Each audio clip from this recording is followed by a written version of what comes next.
Welcome to the LRNteach.com podcast, helping you consider Christian education for the poor and marginalized from a theonomic perspective. LRNteach.com advises you to cease from man and to think God's thoughts after him. Find us at LRNteach.com on YouTube and in the iTunes store. Contact me at facebook.com/Christian.education. This special podcast deals with the question of the relative role of the church, state and family in education. Whether we are concerned with Christian education in the most highly developed nations or in the developing world, the question of principles are key, as God blesses and establishes only those endeavours which are faithful to those principles of education laid down in His Word. If we are to be truly Christian in our education, we must be thorough and rigorous in our application of Bible principles. This podcast consists entirely in the reading of R.L. Dabney's On Secular Education. May God bless the imperfect reading of it to your heart. Secularized Education. Robert Louis Dabney. 1. Who is the agent entitled to control education? What is right education? These questions are interdependent. Two answers have been proposed to the first in history: the state, the church. In Europe, liberalism says the state and insists on secularizing education, by which it means its release from the control of popery. Liberals see clearly that, under that control, there will be no true freedom. But, as they also insist on secularizing the state, their idea of a free education is one devoid of religion, separating the mental from the spiritual culture. Thus they conclude that education must be godless in order to be free. Rome has herself to blame for this error, as for most of European skepticism. She claims that she alone is Christian. Independent minds reply, then Christianity is evil. So, if her education were the only Christian, free men would have to reject Christian education. If private judgment is sin, if the hierarchy is the church, if the teacher is a real priest and essential proxy between men and salvation, if his teaching is infallible, if the real end of the culture is to enslave the soul to a priesthood with a foreign head, if that head is absolutely superior to the secular sovereignty, such ecclesiastical education will be civil slavery. It is not strange that men seeking civil liberty spurn it. 2. The mistake is in confounding ecclesiastical with Christian education. Let the scripture be heard. The kingdom of God is within you, consisting not in a greedy hierarchy, but in the rule of truth. The clergy are not lords over God's heritage, but only ministers by whom we believe. It has no penalties but the spiritual, reaching no man's civil rights. Its only other function is didactic, and its teaching only binds so far as the layman's own conscience responds. It is the church's duty to instruct parents how God would have them rear their children, and enforce the duty by spiritual sanctions. But there its official power ends. It does not usurp the doing of the important task it inculcates. As a Christian private man, the minister lends other parents his knowledge and virtues to cooperate in their work. But all this implies no danger, either to spiritual or religious liberty. 3. But it will be well for the modern liberal to pause and ask whether he secures anything by this transfer of the educating function from church to state. Does he point to the results of Jesuit teaching, spurious, shallow scholarship, an enslaved and morbid conscience, which dares not even wish to break its fetters, the insatiable greed of the hierarchy for influence and money, the hateful perversion of the sacred task to inspire falsehood and prejudice for this end? The picture is sufficiently repulsive. But are only ecclesiastics grasping? Is human nature depraved? Is it essentially the same in all men? Then why are they not to be expected to act in similar ways when subjected to the same temptations? And the modern liberal is the last man to overlook this truth, since he is skeptical of all professions of spiritual principles in clergymen and prone to ascribe secular motives. He should then expect the demagogue to show a misguided ambition exactly like the priests. What is the hierarch but a ghostly demagogue? The demagogue is but the hierarch of Mammon's altar.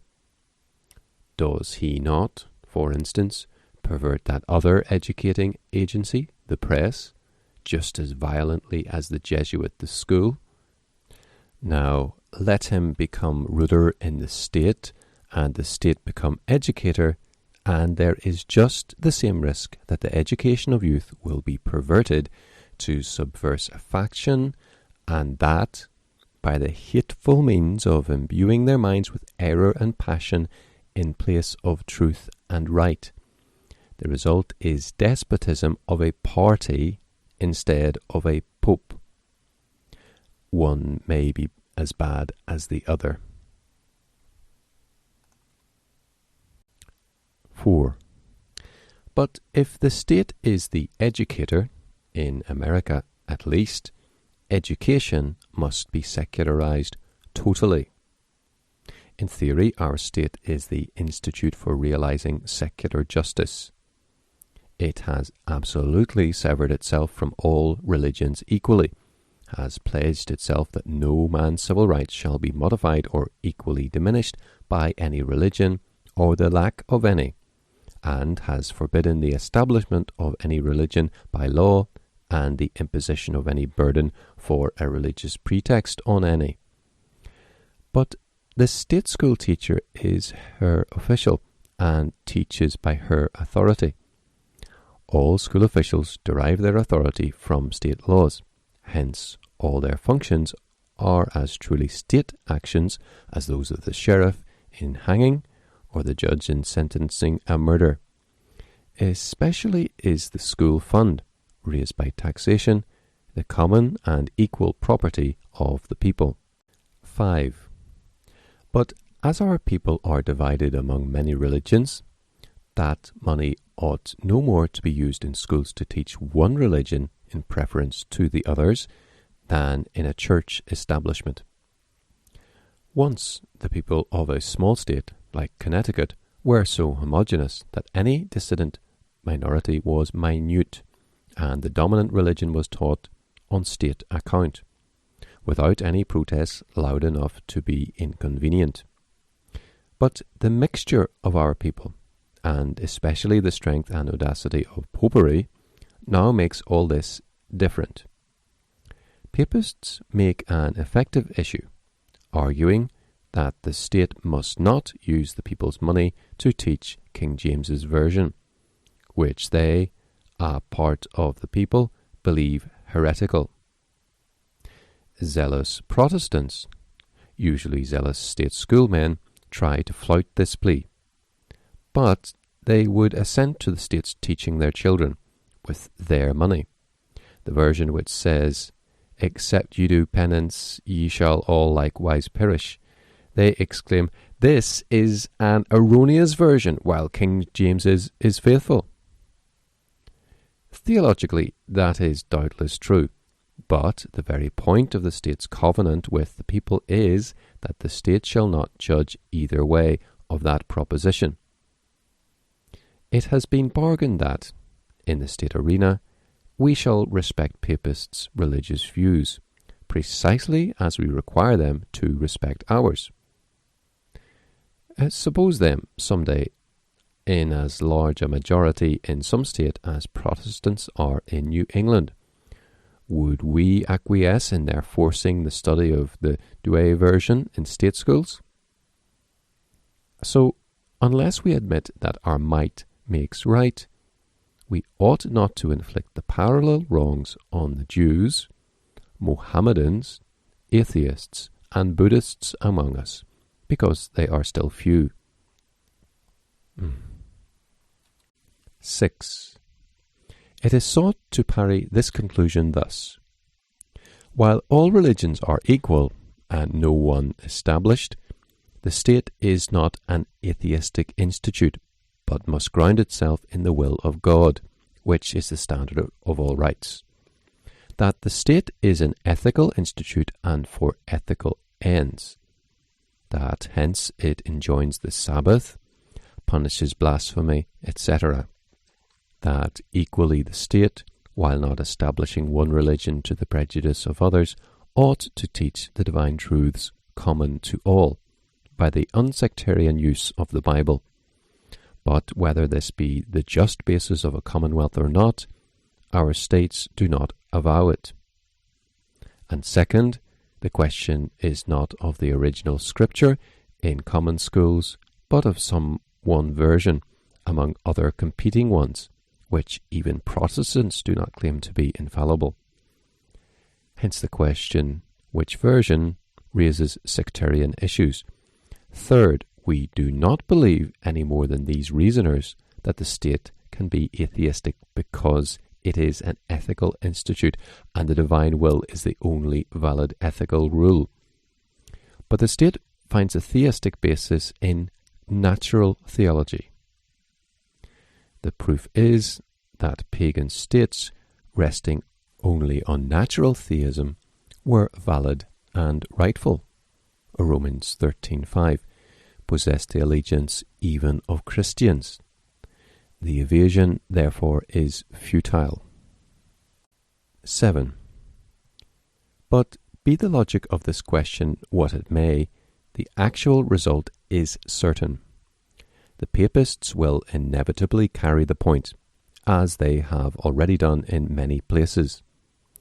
That they will triumph everywhere else that they care to try is plain from the growing timidity of the Bible advocates, the poverty of the compromises they offer, and the spreading indifference of the masses to the value of biblical teaching.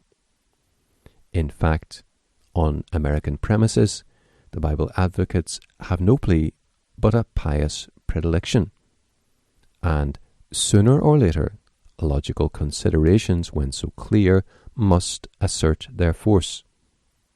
The difficulty of the problem appears thus, that it agitates other free governments than ours, as the British and Holland, at this day. 8. For the solution there are, on the theory of state education, 4 suggestions. The first is the unjust one of forcing the religion of the majority on the minority. The second is what is called in Great Britain the plan of concurrent endowments. Each denomination may have its own schools endowed by the state and teach its own religion in it along with secular learning. This is virtually the plan by which New York papists have been partially appeased. It is justly rejected by Protestants everywhere. First, because it offers no solution, save where the several denominations are populous enough to sustain a school for each in the same vicinage. Second, because the state has no right thus virtually to assert the coordinate and equal value of opposing creeds, the truth of one of which may imply the positive falsehood of another. Third, because the state has no right to indicate of either of the creeds that it is or is not true and valuable. Fourth, because Protestantism is more promotive of thrift and wealth than the erroneous creeds. Whence a given number of Protestants will pay more school tax than the same number of errorists, so that this plan uses a part of their money to foster creeds they conscientiously believe mischievous. Fifth, it gives to error a pecuniary and moral support beyond what it would receive from the spontaneous zeal of its votaries. And last, it disunites the population by training youth in hostile religious camps. Irish and American papists have professed to approve because they gain by the plan. But who dreams that if they were in the majority, they would be willing to see good Catholic money expended in teaching Protestant heresy? 9. The third plan proposes to give unsectarian religious instruction in the first hour of the day, while parents who dissent from it are allowed to detain their children from school until that hour is past. This amounts to the states establishing a religion and using the people's money to teach it, but permitting dissent without any other penalty than the taxation for a religious object which the taxpayer condemns. That is to say, it places the matter where England places her established religion, since the Toleration Act of William and Mary relieved dissenters of penal pains for absence from the Anglican churches. But the thing Americans claim is liberty and not toleration.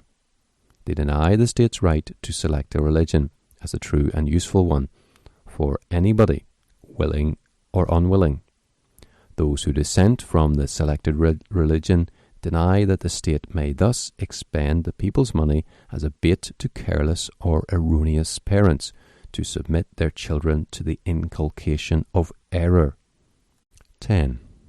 The only other alternative is to secularize the state's teaching absolutely, limiting it to matters merely secular and leaving parents or the church to supplement it with religious teaching as they may please, or none. Some Christians, driven by the difficulty which has been disclosed, adopt this conclusion. The largest number, notwithstanding the difficulty, reject it with energy. Let us see whether this plan is either possible or admissible. 11. This is really the vital question.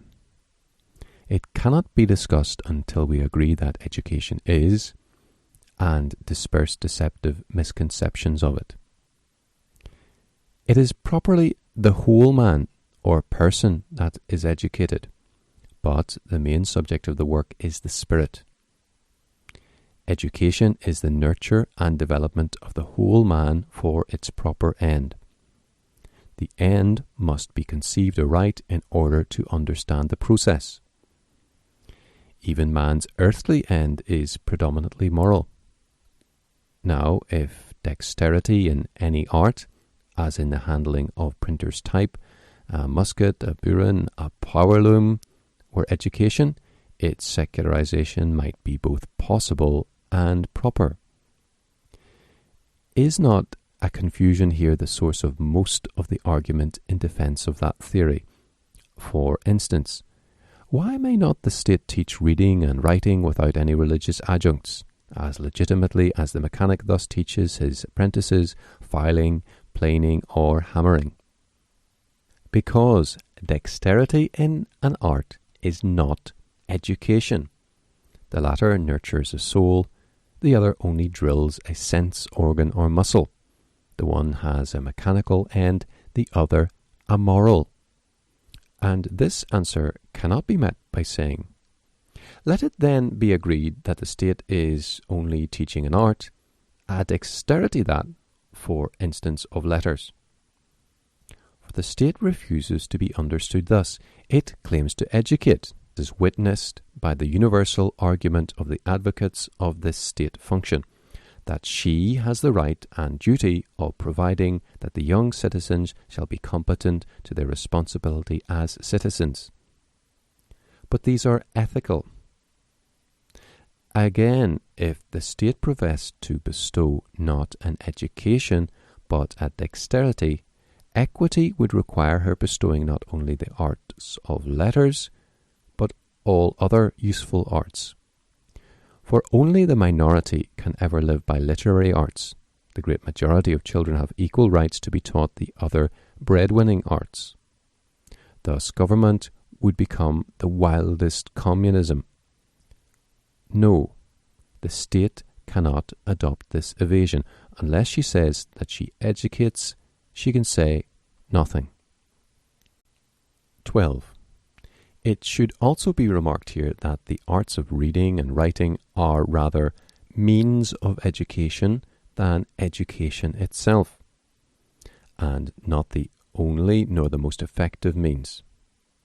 As Macaulay showed against Dr. S. Johnson, the unlettered parts of the Athenians were, in some respects, highly educated, while we see many minds with these arts really underdeveloped.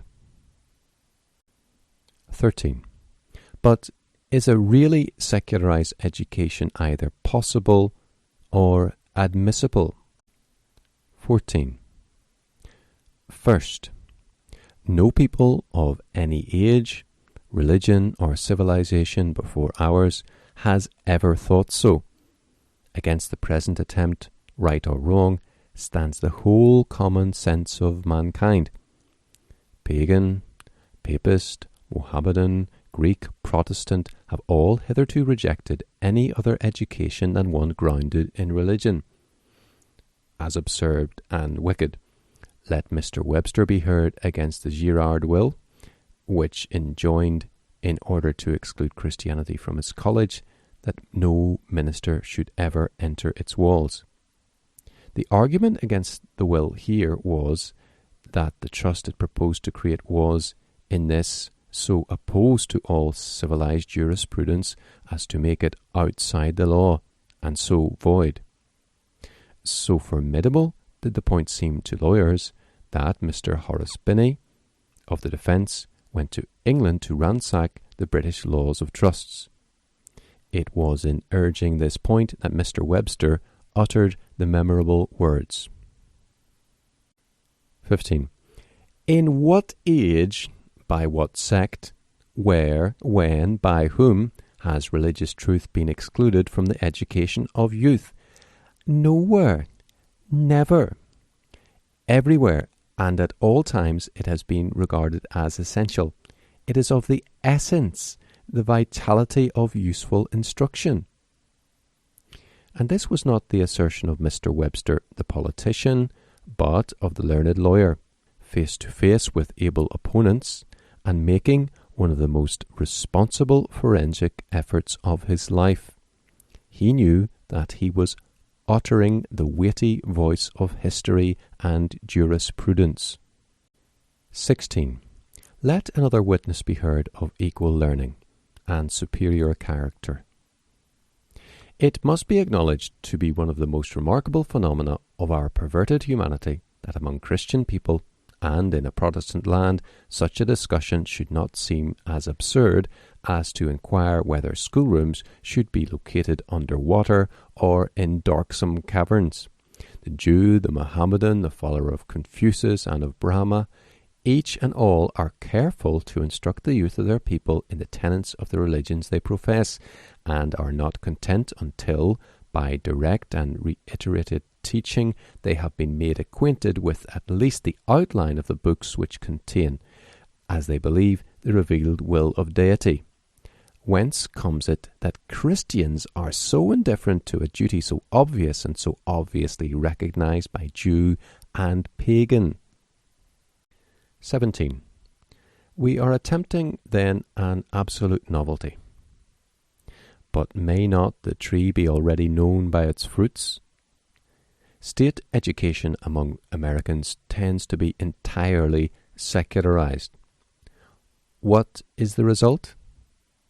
Whence this general revolt from the Christian faith in this country, so full of churches, preachers, and a redundant Christian literature so boastful of its Sabbaths and its evangelism? What has prepared so many for the dreary absurdities of materialism?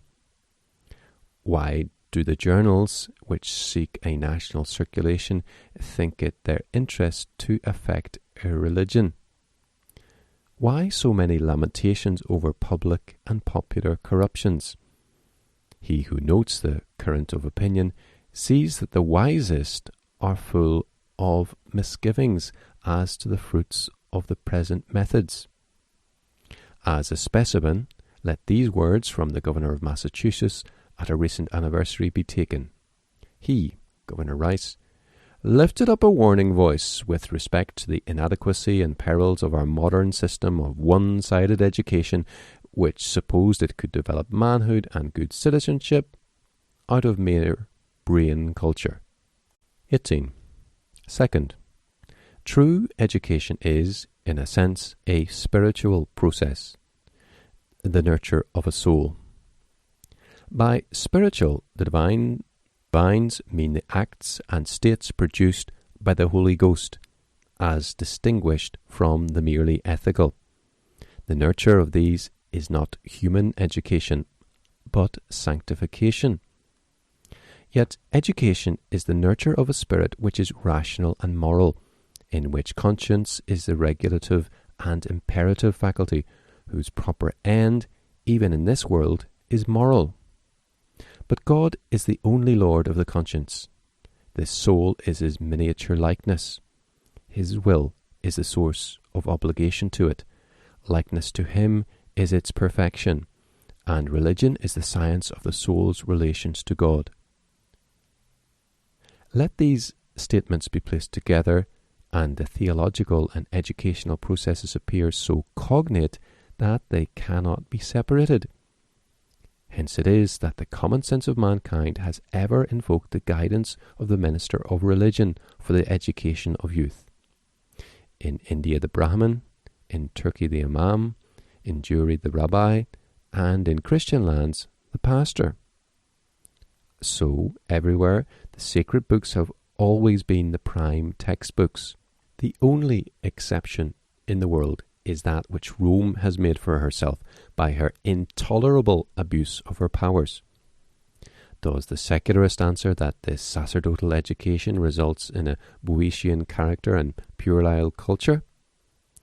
Yes, where the sacred books are false scriptures, but not where the Bible is the textbook.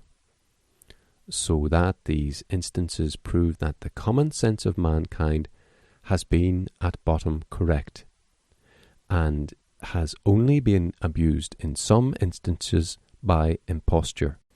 19. The soul is a spiritual monad, an indivisible spiritual unit without parts, as without extension. Those powers which we name as separate faculties are only modes of function with which this unit is qualified, differentiated by the distinctions of the objects on which they operate. The central power is still one. From these truths, it would appear that it cannot be successfully cultivated by patches. We cannot have the intellectual workman polish it at one place and the spiritual at another. A succession of objects may be presented to the soul to evoke and discipline its several powers, yet the unity of the being would seem to necessitate a unity in its successful culture. 20. It is the Christian ideas which are most stimulating and ennobling to the soul. He who must needs omit them from his teaching is robbed of the right arm of his strength. Where shall he get such a definition of virtue as is presented in the revealed character of God? Where so ennobling a picture of benevolence as that presented in Christ's sacrifice for his enemies? Can the conception of the interstellar spaces so expand the mind as the thought of an infinite God, an eternal existence, and an everlasting destiny? 21. Every line of true knowledge must find its completeness in the convergency to God, even as the beam of daylight leads the eye to the sun. If religion be excluded from our study, every process of thought will be arrested before it reaches its proper goal. The structure of thought must remain a truncated cone, with its proper apex lacking. Richard Baxter has nervously expressed this truth. 22. Third, if secular education is to be made consistently and honestly non-Christian, then all its more important branches must be omitted, or they must submit to a mutilation and falsification, far worse than absolute omission. It is hard to conceive how a teacher is to keep his covenant faithfully with the state, so to teach cosmogony, psychology, history, ethics, the law of nations, as to insinuate nothing favourable or unfavourable touching the preferred beliefs of either the evangelical Christians, papists, Socinians, deists, pantheists, materialists, or fetish worshippers who claim equal rights under American institutions. His pedagogies must indeed be the play of Hamlet with the part of Hamlet omitted. Shall the secular education leave the young citizen totally ignorant of his own ancestry? But how shall he learn the story of those struggles through which Englishmen achieved those liberties which the colonies inherited, without understanding the fiery persecutions of the Protestants under Bloody Mary, over which the Pope's own legate, Cardinal Pole, was sent to preside? How shall the sons of Huguenot sires in New York, Virginia, or Carolina know for what their fathers forsook beautiful France, to hide themselves in the northern snows or the malarious woods of the south, and read nothing of the violation of the Edict of Nantes, the Dragonnade, and the wholesale assassination of St. Bartholomew's Day, in honour of which an infallible predecessor to the Pope sang Te Deumus and struck medals? Or, if the physicist attempt to ascend farther in man's history, can he give the genesis of earth and man without intimating whether Moses or Huxley is his prophet? Or can the science of moral obligation be established in impartial oversight of God's relation to it, and of the question whether or not his own will defines and grounds all human duty? Or can a Grotius or Vattel settle the rights of nature and nations without either affirming, along with the apostles, that God hath made of one blood all nations of men to dwell on all the face of the earth, and hath determined the times before appointed and the bounds of their habitation? Or else denying it with the infidel ethnologist? How much of the noblest literature must be ostracized if this plan is to be honestly carried out? The state teacher must not mention to his pupil Shakespeare, nor Bacon, nor Milton, nor Macaulay. The expurgatorius of free democracy will be far more stringent than that of despotic Rome. But it is not necessary to multiply these instances. They show that Christian truths and facts are so woven into the very warp and woof of the knowledge of Americans, and constitute so beneficial and essential a part of our civilization, that the secular teacher, who impartially avoids either the affirmation or denial of them, must reduce his teaching to the bare giving of those scanty rudiments which are, as we have seen, not knowledge, but the mere signs of knowledge. 23. Does someone say that practically this showing is exaggerated, for he is teaching some purely secular course, without any such maiming of his subjects or prejudicing of Christianity. If his teaching is more than a temporary dealing with some corner of education, the fact will be found to be that it is tacitly anti-Christian. Overt assaults are not made, but there is a studied avoidance which is in effect hostile. There can be no neutral position between two extremes, where there is no middle ground, but a great gulf fixed. 24. Fourth, of all rightful human action, the will is the executive and the conscience the directive faculty. Unless these be purified and enlightened to enhance the vigour of the soul's other actions by training, is but superfluous mischief. If in a ship the compass be lost and the pilot blind, it is better that there should be not a great force to move her machinery. The more energetic its motion, the greater is the likelihood the ship will speedily be upon the breakers.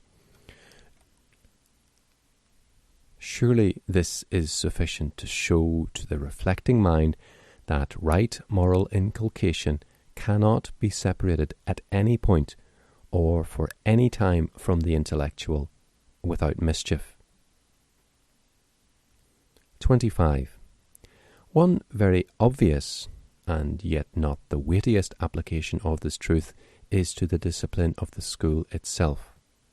No training of any faculty takes place without some government. On what moral basis shall the teacher who wholly suppresses all appeal to religion rest at authority which he must exercise in the schoolroom? He will find it necessary to say to the pupil, "Be diligent, be obedient, lie not, defraud not," in order that he may learn his secular knowledge. But on whose authority? There is but one ground of moral obligation, the will of God, and among the people of this country he who does not find the disclosure of that will in the Scriptures most often finds it nowhere. But this teacher must not inculcate this Bible. Then his mere might must make right, or else the might of the parent or of the magistrate to those delegated authority he points back, or his appeal may be to mere self-interest. 26. Will this government be wholesome for a youth's soul? 27. But from a pupil the youth becomes a citizen. He passes under wider and more complex obligations. The end of the state schooling is to fit him for this. The same question recurs, with transcendent moment. On what basis of right shall these duties rest? As a man, it is presumable he will act as he was taught while a boy. Of course, then, the grounds of obligation employed with him in school should be the ones he is to recognize in adult life. In the state school, a non-Christian standard alone could be given him. He cannot be expected now to rise to any better. He may sink lower, seeing the ground then given him had no foundation under it. 28. That is to say, young Americans are to assume their responsibilities with pagan morals. For these are just what human reason attains from the non-Christian standard. Will this suffice to sustain American institutions? One may say, natural theism may deduce quite a high ethical code, as witness the Greek philosophy. So could a man who rightly construed the data of his consciousness be an atheist.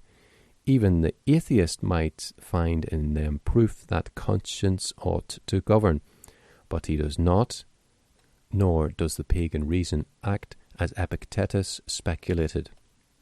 Let us begin to legislate for the people as they ought to be, and we shall have a fine card castle. In fact, Americans, taken as we find them, who do not get their moral restraints from the Bible, have none. If, in our moral training of the young, we let go the "Thus saith the Lord," we shall have no hold left. The training which does not base duty on Christianity is, for us, practically immoral. If testimony to this truth is needed, let the venerable Dr. Griffin of a former generation be heard. To educate the mind of a bad man without correcting his morals is to put a sword into the hands of a maniac. Let John Locke be heard. It is virtue, then, direct virtue, which is the hard and valuable part to be aimed at in education. If virtue and a well-tempered soul be not got and settled so as to keep out ill and vicious habits, languages and science and the other accomplishments of education will be to no purpose but to make the worse or more dangerous man. Let Dr. Francis Wayland be heard. Intellectual cultivation may easily exist without the existence of virtue or love of right. In this case, its only effect is to stimulate desire, and this, unrestrained by the love of light, must eventually overturn the social fabric which it at first erected. Last, let Washington be heard in his farewell address, where he teaches that the virtue of the citizens is the only basis for social safety, and that the Christian religion is the only adequate basis for that virtue. 29. But is not mental culture per se elevating? It is hard for us to give up this flattery, because hitherto education has been more or less Christian. The minister has been the American schoolmaster. But are not the educated the more elevated? Yes, for the reason just given, and for another, not that their mental culture made them seek higher morals, but their, and their parents' higher morals made them seek mental culture. We are prone to put the cart before the horse. Again, I cite evidence. James Anthony Froude, a witness by no means friendly to orthodoxy, quoting Miss Florence Nightingale, emphatically endorses her opinion that the ordinary, as the natural effect of the mere communication of secular knowledge to youths, is only to suggest the desire for more numerous, and for the bulk of men whose destiny is inevitably narrow, illicit objects of desire. But they plead, in teaching the youth to know of more objects of desire, you also teach him to know more restraining considerations. The fatal answer is that knowledge does not rule the heart, but conscience, if anything does. Mere knowledge, without God's fear, makes desire grow faster than discretion. Says Sir Henry Bulwer, I do not place much confidence in the philosopher who pretends that the knowledge which develops the passions is an instrument for their suppression, or that where there are the more desires, there is likely to be the most order, and the most abstinence in their gratification. Again, the soul should grow symmetrically. Let the boughs of a tree grow, while the roots, without actual disease, stand still. The first gale would blow it over, because of the disproportion of its parts. 30. Fifth, we need the best men to teach our children. The best are true Christians, who carry their religion into everything. Such men neither can nor will bind themselves to hold so influential a relation to precious souls for whom Christ died, and make no effort to save them. So the tendency must be towards throwing state schools into the hands of half-hearted Christians or of contemptuous unbelievers. Can such be even trusted with an important secular task? Railroads persist in breaking the Sabbath, so they must be served on the track exclusively by profane Sabbath breakers or truckling professors of religion. The consequence is they are scourged with negligent officials, drunken engineers, and defaulting cashiers.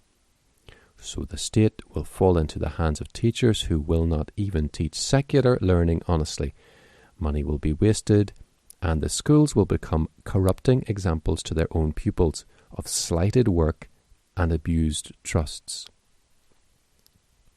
Sixth, to every Christian citizen, the most conclusive argument against a secularized education is contained in his own creed touching human responsibility.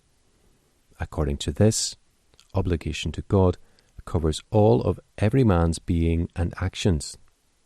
Even if the act be correct in outward form, which is done without any reference to his will, he will judge it as shortcoming. The ploughing of the wicked is sin.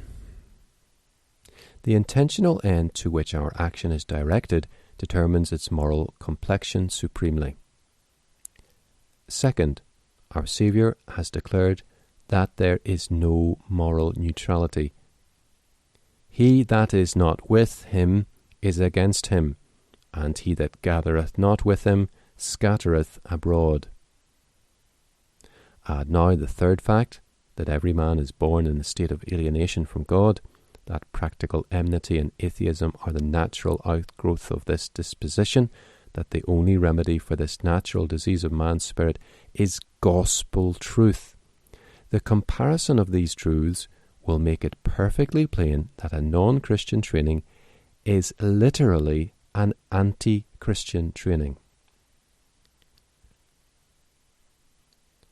32. This is the conclusive argument.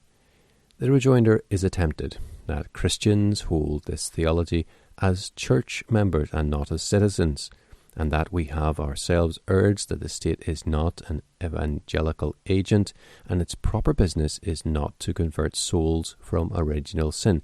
True, but neither has it a right to become an anti-evangelical agency and to resist the work of the spiritual commonwealth. While the state does not authorize the theological beliefs of Christian citizens, neither has it a right to war against them.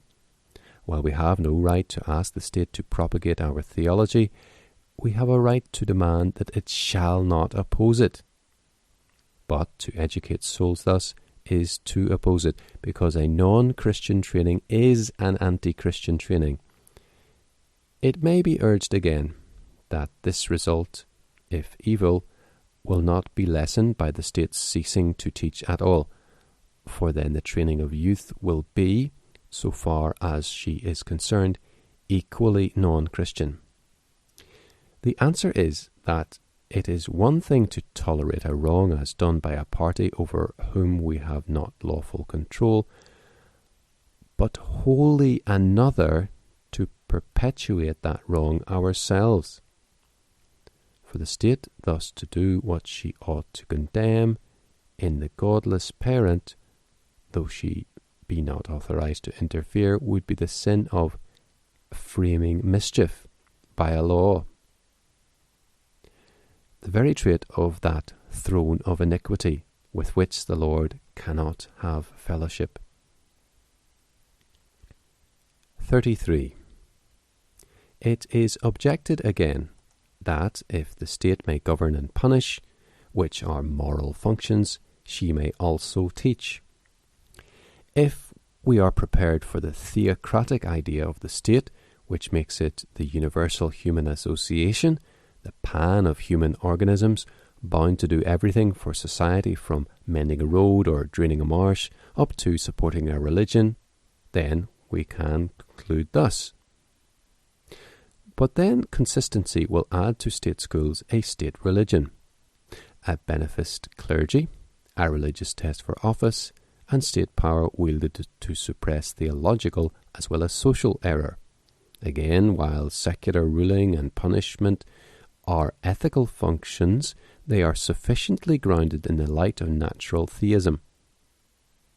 But teaching is a spiritual function in the sense defined, and for teaching beings fallen and in moral ruin, natural theism is wholly inadequate, as witness the state of pagan society.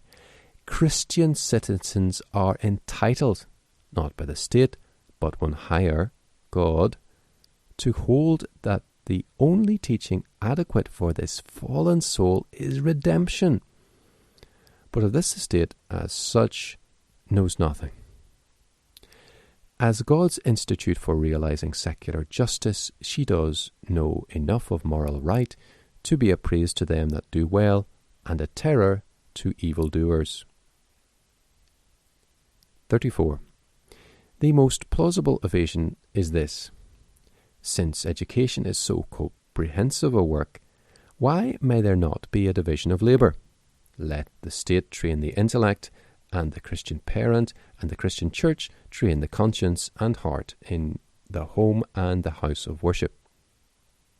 With this solution, some Christians profess themselves satisfied. Of course, such an arrangement would not be so bad as the neglect of the heart by both state and the parent. 35. Points already made contain fatal answers. Since conscience is the regulative faculty of all, he who must not deal with conscience cannot deal well with any.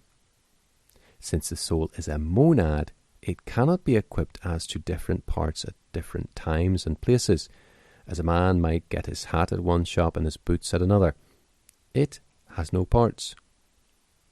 Since all truths converge towards God, he who is not to name God must have all his teachings fragmentary. He can only construct a truncated figure. In history, ethics, philosophy, jurisprudence, religious facts and propositions are absolutely inseparable. The necessary discipline of a schoolroom and secular fidelity of teachers call for religion, or we miss of them. And no person nor organism has a right to seem to say to a responsible, immortal soul, in this large and intelligent and even ethical segment of your doings, you are entitled to be godless. For this teaching, state must not venture to disclaim that construction of its own proceeding to its own pupil. That disclaimer would be a religious inculcation. 36. But farther, why do people wish the state to interfere in educating? Because she has the power, the revenues to do it better? Then, unless her intervention is to be a cheat, her secularized teaching must be some very impressive thing. Then its impression, which is to be non-Christian, according to the theory, will be too preponderant in the youth's soul to be counterpoised by the feebler inculcation of the seventh day. The natural heart is carnal, and leans to the secular and away from the gospel truths. To the ingenious youth quickened by animating studies, his teacher is Magnus Apollo, and according to this plan he must be to his ardent young votary wholly a heathen deity. The Christian side of the luminary, if there is one, must not be revealed to the worshipper. Then how pale and cold will the infrequent ray of gospel truth appear when it falls on him on the seventh day. In a word, to the successful pupil under an efficient teacher, the school is his world. Make that godless, and his life is godless. 37. If it be asked again, why may not the state save itself trouble by leaving all education to parents? The answer is, because so many parents are too incapable or careless to be trusted with the task. Evidently, if most parents did the work well enough, the state would have no motive to meddle. Then the very raison d'etre of the state school is in this large class of negligent parents.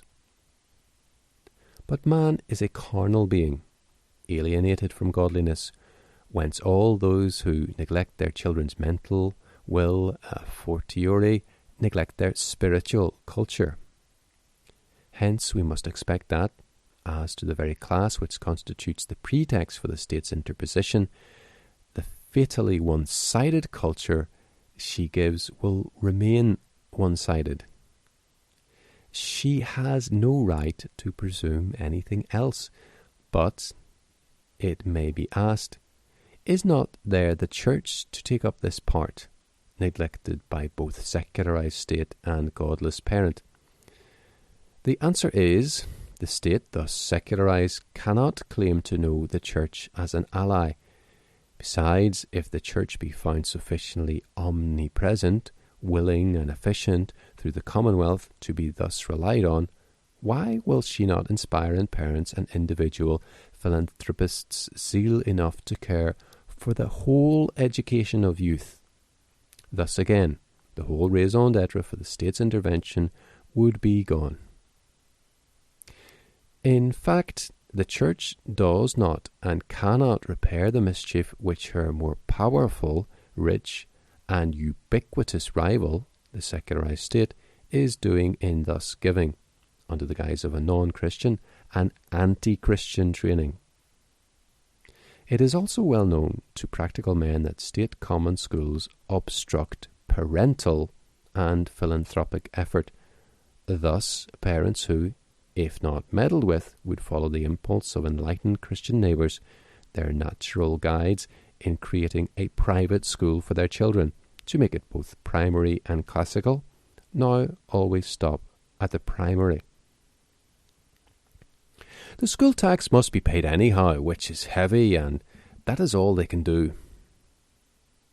Next, children of poor parents who showed aspiration for learning found their opportunity for classical tuition near their homes, in the innumerable private schools created by parental interest and public spirit, and kindly neighbourhood charity never suffered such deserving youths to be arrested for the sake of mere lack of tuition.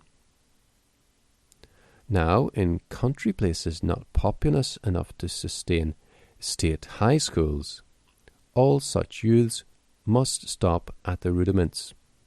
Thus, the country loses a multitude of the most useful, educated men. Next, the best men, being the natural leaders of their neighbours, would draw a large part of the children of the class next to them upward into the private schools, created for their own families, which, for the same reason, were sure to be Christian schools. The result is that while a larger number of children are brought into primary schools, and while the statistics of the illiterate are somewhat changed, to the great delectation of shallow philanthropists, the number of youths well educated in branches above mere rudiments, and especially of those brought under daily Christian training, is diminished. In cities, where public opinion is chiefly manufactured, high schools may be sustained, and this evil obviated so far as secular tuition goes. But in the vast country regions, literary culture is lowered just as it is extended. It is chiefly the country which fills the useful professions town youths go into trade. 38. The actual and consistent secularization of education is inadmissible. 39. But nearly all public men and divines declare that the state schools are the glory of America, that they are a finality, and in no event to be surrendered. And we have seen that in their complete secularization is logically inevitable. Christians must prepare themselves, then, for the following results. All prayers, catechisms, and Bibles will ultimately be driven out of the schools. But this will not satisfy papists who obstinately and correctly, were their religion correct, insist that education shall be Christian for their children.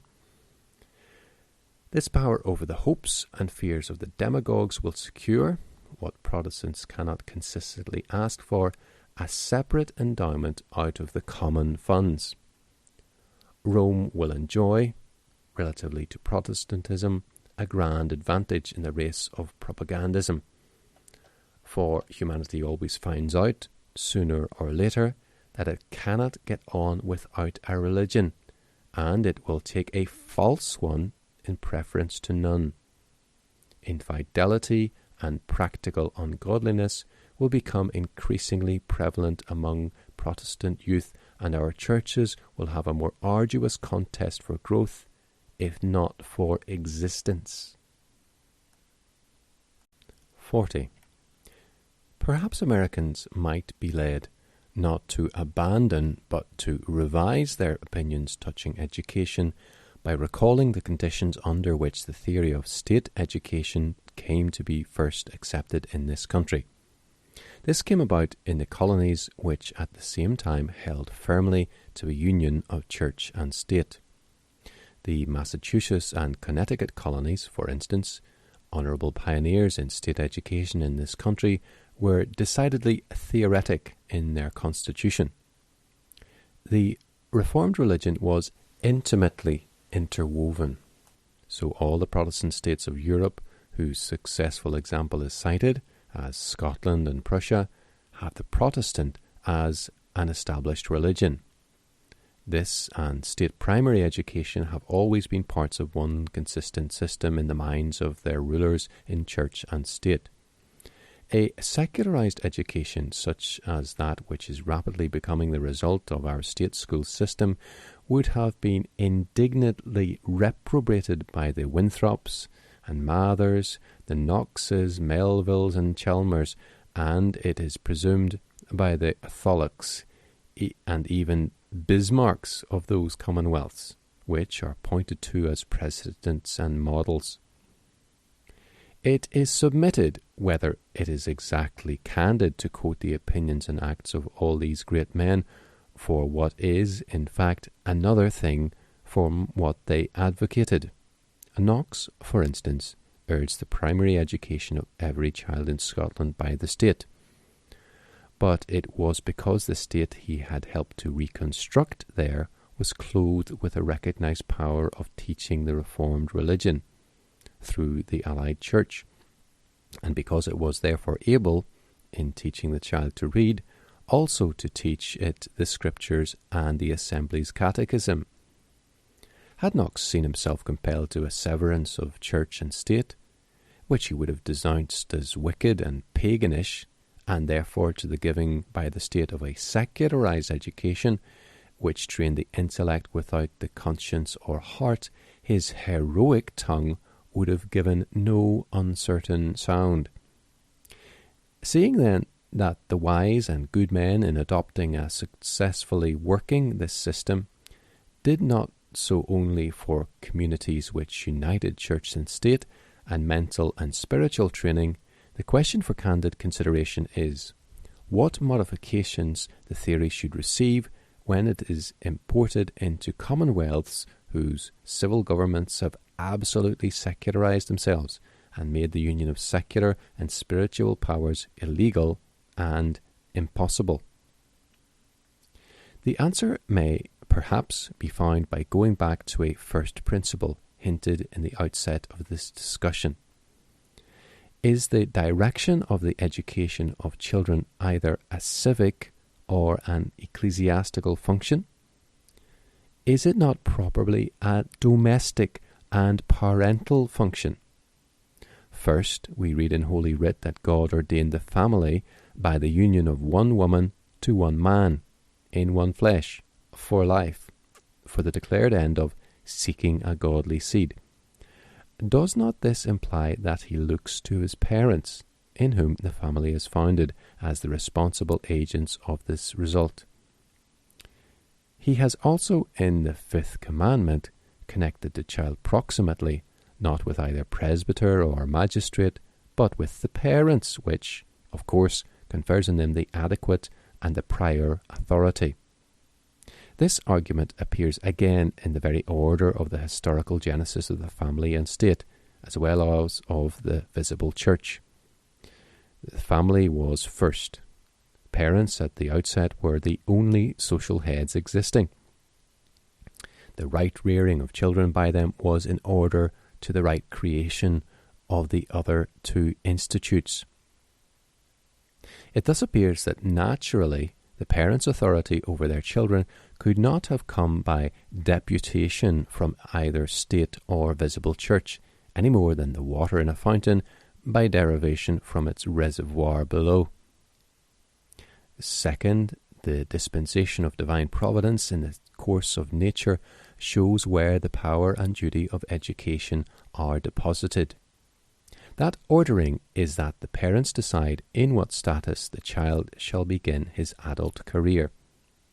The son inherits the fortune, the social position, the responsibility, or the ill fame of his father. Third, God has provided for the parents' social and moral influences so unique, so extensive, that no other earthly power, or all others together, can substitute them in fashioning the child's character. The home example, armed with the venerable authority of the father and the mother, repeated amidst the constant intimacies of the fireside, seconded by filial reverence, ought to have the most potent plastic force over character. And this unique power God has guarded by an affection, the strongest, most deathless, and most unselfish, which remains in the breast of fallen man. Until the magistrate can feel a love, and be nerved by it to a self-denying care and toil equal to that of a father and mother, he can show no pretext for assuming any parental function. 42. But the best argument here is the heart's own instinct. No parent can fail to resent, with a righteous indignation, the intrusion of any authority between his conscience and the convictions and the soul of the child. If the father conscientiously believes that his own creed is true and is righteous and obligatory before God, then he must intuitively regard the intrusion of any other power between him and his minor child to cause the rejection of that creed as a usurpation. The freedom of mind of the child alone, when it becomes an adult and his father's equal, can justly interpose. If this usurpation is made by the visible church, it is felt to be in the direction of popery. If by the magistrate, in the direction of despotism. 43. It may be said that this theory makes the parent sovereign during the child's mental and moral minority in the moulding of his opinions and character, whereas, seeing the parent is fallible and may form his child amiss, there ought to be a superior authority to superintend and intervene. But the complete answer is that, inasmuch as the supreme authority must be placed somewhere, God has indicated that, on the whole, no place is so safe for it as the hands of the parent who has the supreme love for the child and the superior opportunity.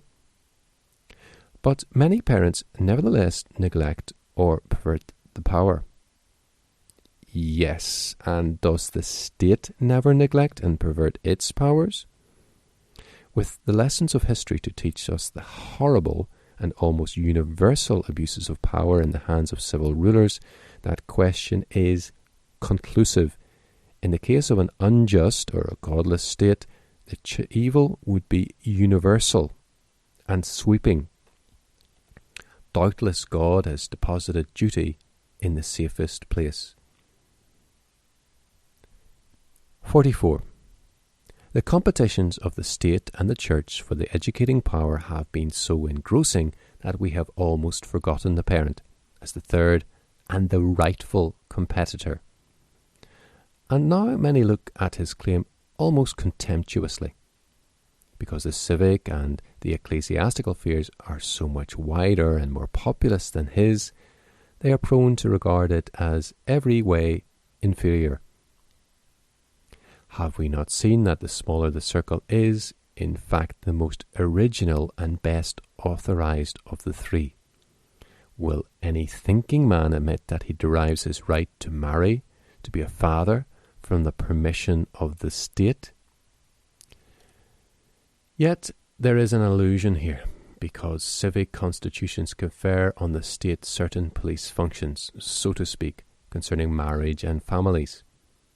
So there are state laws concerning certain ecclesiastical belongings.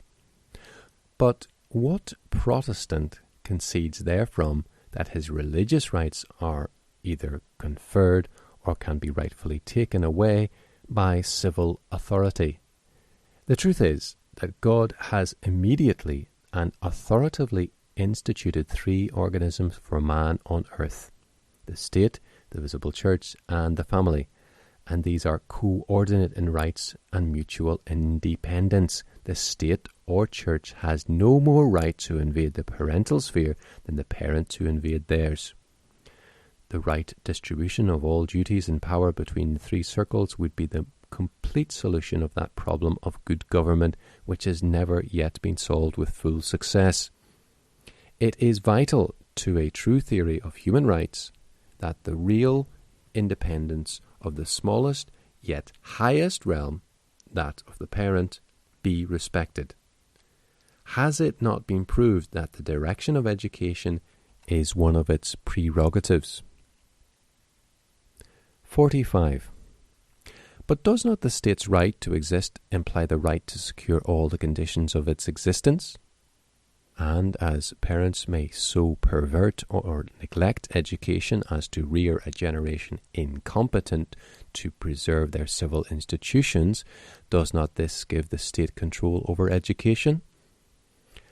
I answer first, it is not even a pretext for the state's invading the parental sphere any farther than the destructive negligence exists, that is, to stimulate or help or compel the neglectful parents alone.